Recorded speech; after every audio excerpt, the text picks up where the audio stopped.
You once said, and please forgive me if I'm putting something out of context, that when someone presents you the bodies and the nuts and bolts craft, that you change your tune. Why is that? Could you elaborate on that? Well, there's often this claim that there are craft somewhere and bodies. We're talking about the UAP phenomenon. Yes, sir. um, and but they never specify where, and they never allow anyone else to go there. And of course, they haven't gone there. You're always hearing something second or third hand. um, and I know as a researcher in history that rule numero uno is cite your sources. You have to be able to go to the book or the essay or the website that I'm citing to see what I'm doing with it and whether my interpretation is close to what yours is. We don't have any of that. This all we have are claims, and they are claims, by the way, often of institutions whose goal is to lie and disinform. Okay, I mean, come on. I mean, that's just true. That's just, and I'm not questioning the lying or the disinformation.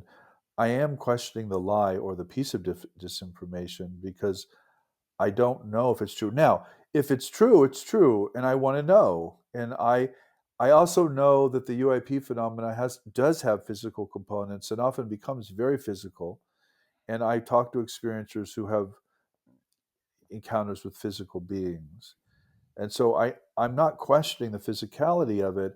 I'm questioning those particular claims because there's no way I can get to them as a researcher. There's no way.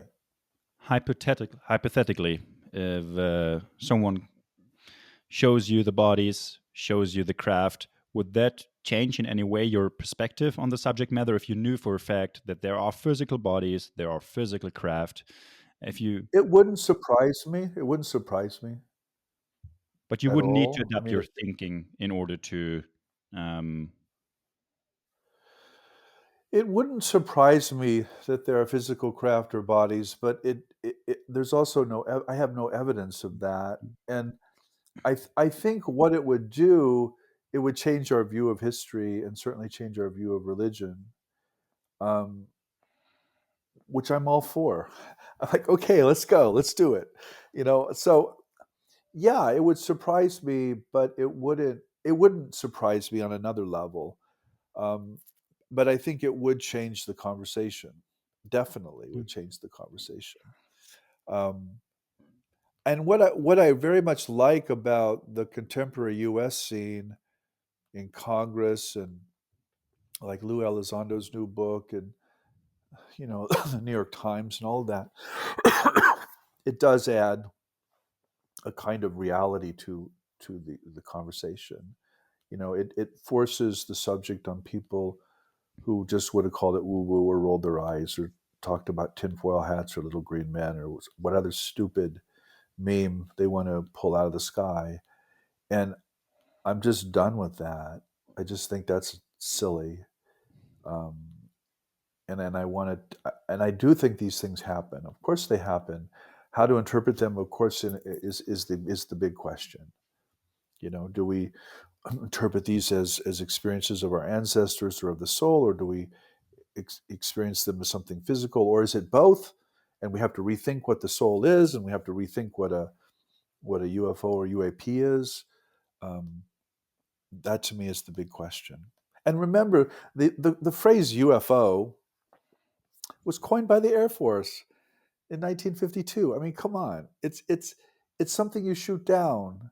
It's something you defend against, and the UAP isn't a whole lot different. I mean, it's coined to get away from the counterculture and the contactees and the abductees. Unfortunately, I don't agree with that getting away from, by the way, but it's still caught up in this science and security paradigm that I just think is understandable, I guess, if you're a military person or a politician, but is not adequate if you're a historian of religions or a cultural anthropologist. there are no borders. There are no nation states. Those are all temporary um, fictions that are useful for a while, but only for a while.